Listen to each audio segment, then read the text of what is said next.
নজর রাখবো পরের খবরে। নাড্ডার সতর্ক বাণীকে তোয়াক্কা না করেই আবার মুখ খুললেন ধনখড়।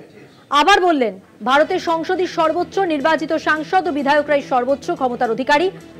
আমরা জানি গত বৃহস্পতিবারই ধনখড় সুপ্রিম কোর্টের বিরুদ্ধে তোপ দেগেছিলেন। দীনেশ শর্মা ও নিশিকান্ত দুবে শীর্ষ আদালতের বিরুদ্ধে তীব্র আক্রমণ শানার পরিস্থিতি নিয়ন্ত্রণের বাইরে চলে যাচ্ছে দেখে হস্তক্ষেপ করেন বিজেপি সভাপতি জেপি নাড্ডা। এবার আবার তার তোয়াক্কা না করেই ধনখড়ের মন্তব্য।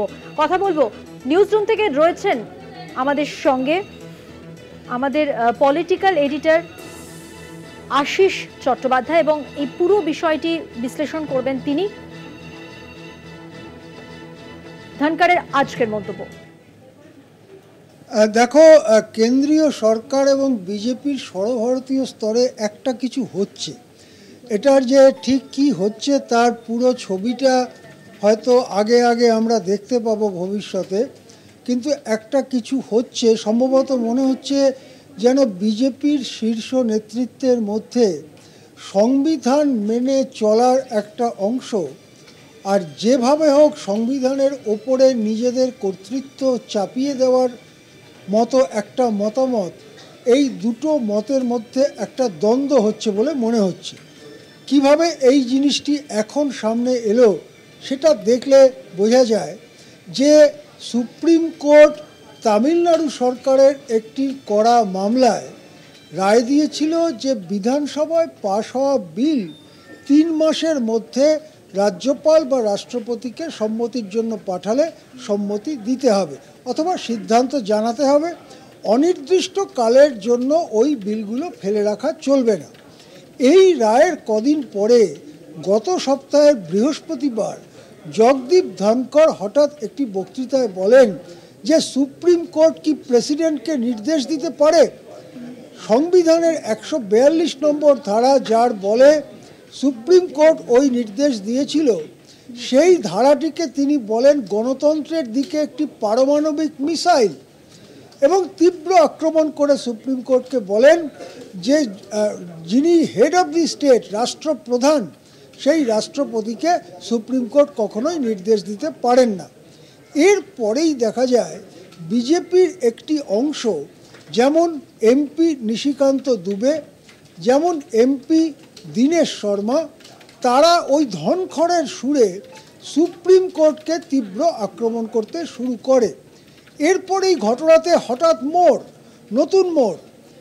জগৎ প্রকাশ নাড্ডা, যিনি বিজেপির বর্তমান সভাপতি, সর্বভারতীয় সভাপতি, কেন্দ্রের মন্ত্রী, তিনি একটি এক্স হ্যান্ডেলে পোস্ট করে বলেন যে নিশিকান্ত দুবে বা দীনেশ শর্মাদের বক্তব্য একেবারেই তাদের নিজস্ব, দল এর সঙ্গে কোনোভাবেই একমত নয়, দল আদালতকে সবসময় সম্মান করে। এই কথাটা ওই দুজন এমপিকে উদ্দেশ্য করে বলা হলেও রাজনৈতিক মহল ধরে নিয়েছিল যে এটা উপরাষ্ট্রপতি ধনখড়ের সম্পর্কে তাকেও একটি সতর্ক বার্তা পাঠানো হচ্ছে। আজকে মঙ্গলবার তার জবাব দিলেন ধনখড়। তিনি বলতে চাইছেন যে নির্বাচিত সাংসদ এবং বিধায়করাই সুপ্রিম, তার ওপরে কিছু হয় না। তার মানে পার্লামেন্ট সুপ্রিম, পার্লামেন্টে সংখ্যাগরিষ্ঠ দলের নেতৃত্ব মন্ত্রিসভা গঠন করেন, তারা সুপ্রিম। তার নেতা প্রধানমন্ত্রী সুপ্রিম, প্রধানমন্ত্রী রাষ্ট্রপতিকে পরামর্শ দেন, রাষ্ট্রপতি সিদ্ধান্ত নেন, তাই রাষ্ট্রপতি সুপ্রিম। এরা সাংবিধানিক কাজ করুক না করুক, ন্যায় করুক অন্যায় করুক, চুরি করুক জোচ্চুরি করুক, আদালতের কিছু বলার নেই। এই যে ডক্ট্রিন, পার্লামেন্ট সব থেকে ওপরে, এই যে দর্শন, এই দর্শন আগে বহুবার চর্চিত হয়েছে এবং বারবার তা বাতিল করা হয়েছে। সেই পুরনো বস্তা পচা দর্শন, যেহেতু আমরা মানুষের দ্বারা নির্বাচিত, আমাদেরকে কেউ চোখ রাঙাবার নেই, সেই দর্শনকেই আবার পেছন থেকে সামনে এনেছেন ধনখড়। আমরা দেখেছি ওয়াকআপ নিয়েও দুটো ধরনের যেন মত। যখন ওয়াকআপ পাশ করানো হলো রাত 2টোর সময় 3টের সময় এক একটা সদনে, তখন জোর করে পাশ করানো হলো। সুপ্রিম কোর্টের সামান্য টোকা খাওয়ার পরে হঠাৎ কেন্দ্রীয় সরকার জানিয়ে দিল তারা অমুক অমুক অমুক অমুক জিনিস স্থগিত রাখছে এবং তারা 7 দিন সময় চাইছে হলফনামা পেশ করার জন্য। তাহলে কি হলো কেন্দ্রীয় সরকারে? তারাই তো 2 দিন আগে পাশ করিয়েছে। এখানে কি কেন্দ্রীয় মন্ত্রিসভা বা বিজেপির সর্বভারতীয় নেতৃত্ব বা বিজেপি ও আরএসএসের মধ্যে একটা সূক্ষ্ম ফাটল চোখে পড়ছে?